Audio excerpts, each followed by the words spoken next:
United's other forwards, Alejandro Garnacho is one of them. Does he have a future at Old Trafford? It certainly feels like the noise is coming out through social media and from the player.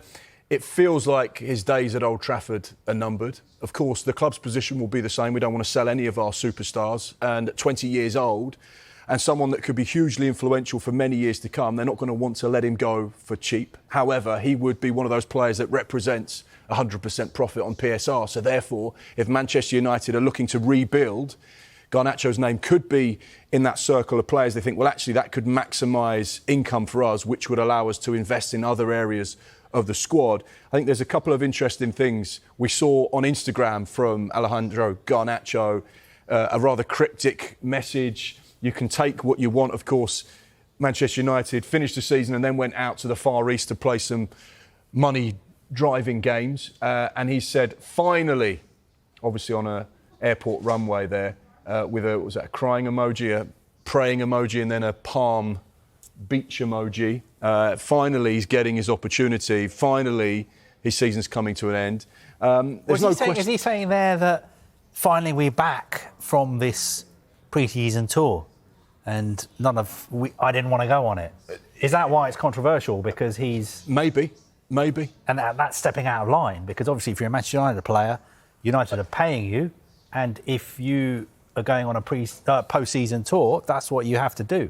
And just be quiet and do what you're supposed to do. You play and don't get on social media, posting those kind of comments. Yeah. We were actually trying to work out whether that was a prayer emoji or a high five. It is a prayer emoji, isn't it? I think so. If it's a high five one, he could argue this was a great trip. Yeah, great high trip. Five. High five. Yeah. Who knows? We love reading into social media. No question that his future will be a big talking point over the course of the next 10, even into the rest of the summer.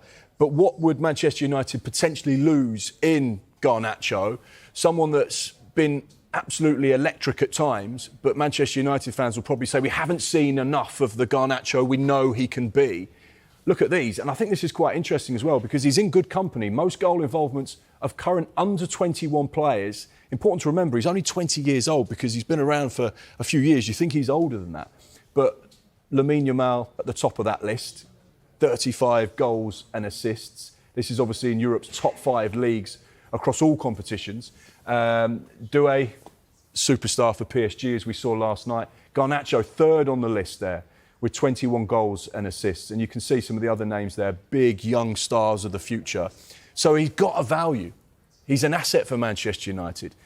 He's an asset as well, because if they sell him, they can bank all the money as profit for PSR, because he counts as being having come through their academy, even though they bought him. And someone else, Carve, who's come through the academy, we'll come to him in a moment, is Marcus Rashford. He will count as pure profit as well if they were to sell him. Is it a case of when and not if he is finally out of Manchester United? I think it's almost certain that he's not going to play for Manchester United again. And he'll be sold. He would obviously like to move to a club like Barcelona, but the window is open for a long time now, another 90 days. So I think he's got time to find another club. Just going back to Garnacho, though, if I was Garnacho, I would be looking at these players like Sancho, like Antony, like Marcus Rashford, and thinking there is life after Manchester United.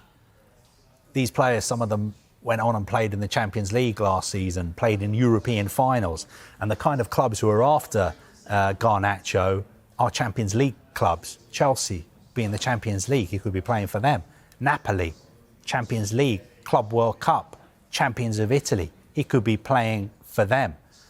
I think Alejandro Garnacho is a fantastic player, but we've seen in recent times some very, very talented players have struggled to develop at Manchester United for whatever reason. And I'm sure if he leaves United, he will go on to great things, perhaps in the same way as Scott McTominay, for instance, or Rashford. We saw what he could do at Aston Villa. It's just sad that it's going to end probably the way it has ended for him at United. And obviously he stepped out of line a few times and upset the management there and Ruben Amorim, but he's a young player. You know, sometimes young players make mistakes. Just very quickly, Mark, lots of other players, it seems, could have their futures up in the air at Old Trafford as well.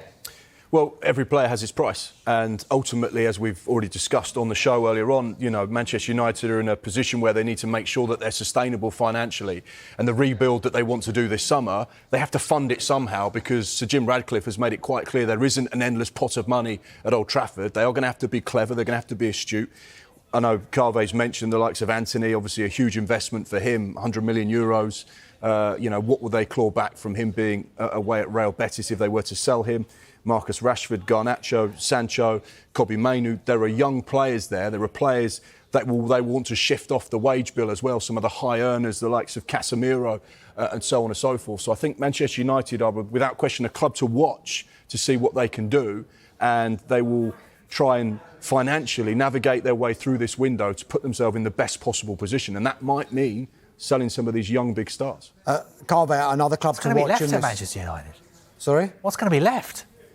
I mean, he's going through all these, you know, the players who could be leaving, and, I mean, I suppose there's Cunha. Well, I suppose you could argue Ruben Amorim wants to bring in the players that are going to fit into his style and his formation, and he probably has been there. What happens if that doesn't work? Welcome back to the first transfer show of the summer. The window opened today, believe it or not, and will close on June the 10th before the start of the Club World Cup. Welcome back to Mark McAdam and Chief Correspondent Carve Solokol. This hour, we'll be talking Alejandro Garnacho, Mainoo, Darwin Núñez, Bryan Mbeumo, Nico Williams and plenty more besides. Before that, though, Manchester United have made a big statement signing today. Carve, just explain the deal for Matheus Cunha. Yep, United have completed the deal. They triggered the release clause. The background to this is that back in January, lots of clubs were interested in signing Cunha, but it ended up in a situation where Cunha signed a new Wolves deal, but crucially, his representatives made sure there was a release clause in that new deal. And that release clause was £62.5 million. And United last week got in touch with Wolves and said, we would like to trigger this release clause and we want to pay the £62.5 million in 5 instalments.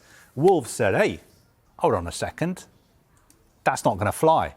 Look at the contract. The contract says the £62.5 million has to be paid in 3 instalments over 2 years. And pretty quickly, United came back to Wolves and said, fine, we'll do that. The player has since had a medical. He's passed the medical. The deal has been completed. He will become a Manchester United player.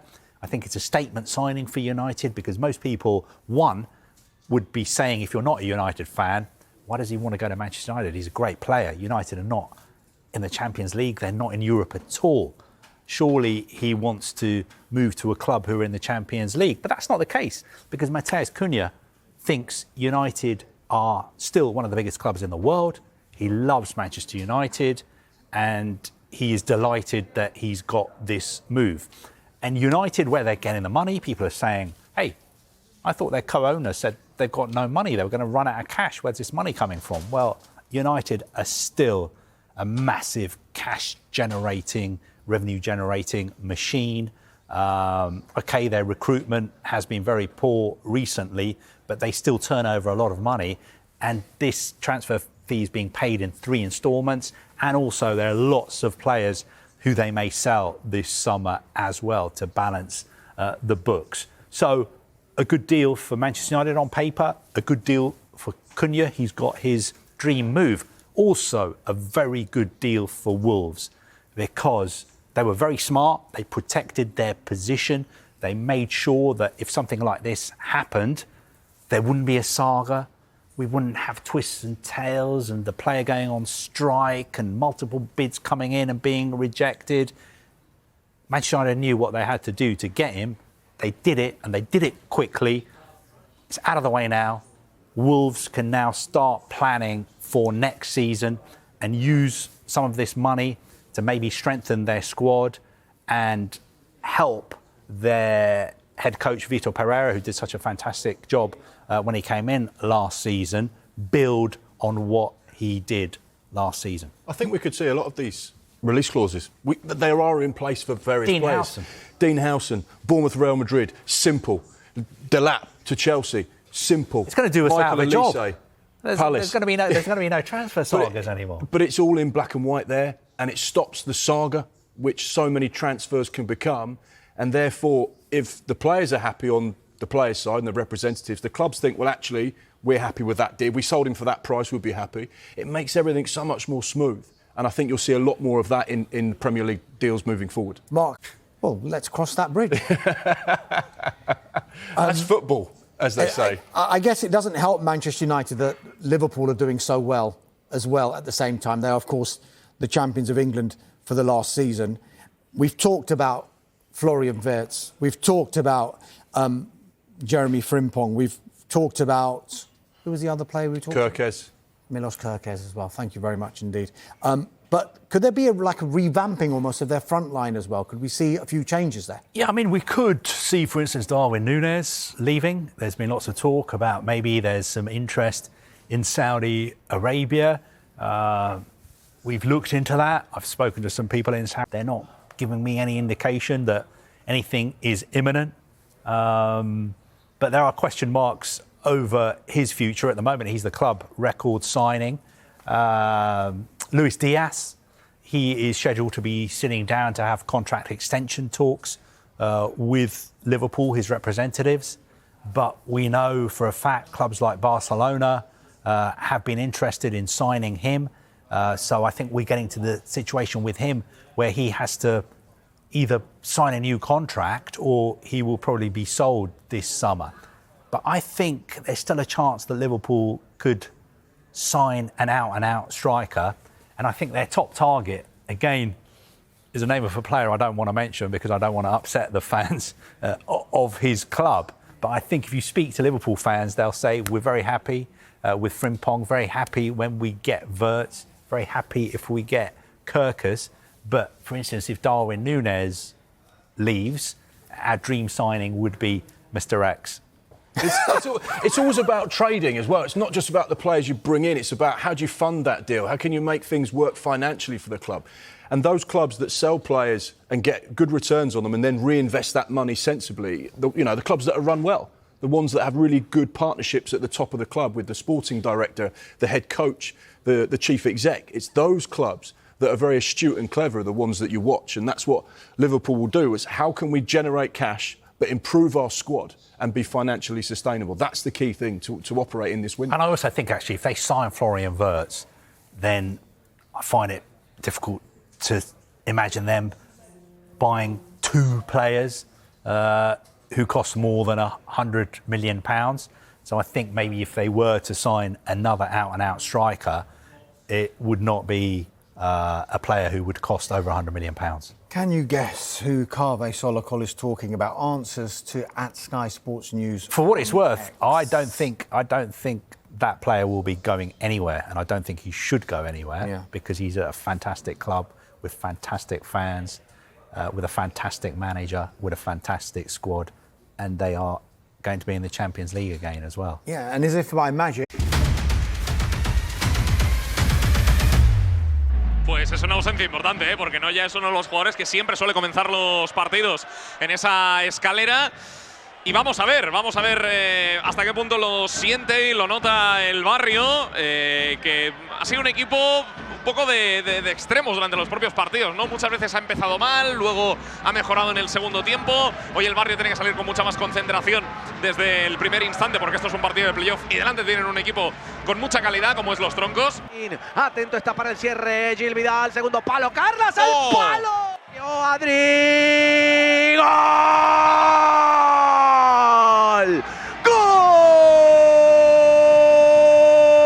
¡Gol del Barrio de Adri de Contreras! El penalti Presi. Mira, y Adri Contreras haciendo de la suya. Se queda en el campo y dice...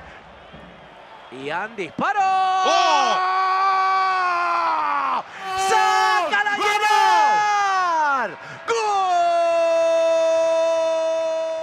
Verdú, también Edgar Álvaro. Verdú la deja para Edgar. Rompe la barrera. ¡Oh! ¡Gol, gol, gol! ¡Gol! ¡Tenemos suerte! ¡Vamos! Todo tuyo.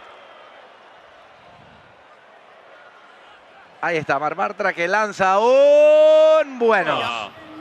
Jugador estrella. ¿A quién ponemos? ¿Será doble jugador estrella? Sí. ¿Qué quieres? ¿Penalti? Pues Vale, quiere penalti, no quiere quitarle el jugador.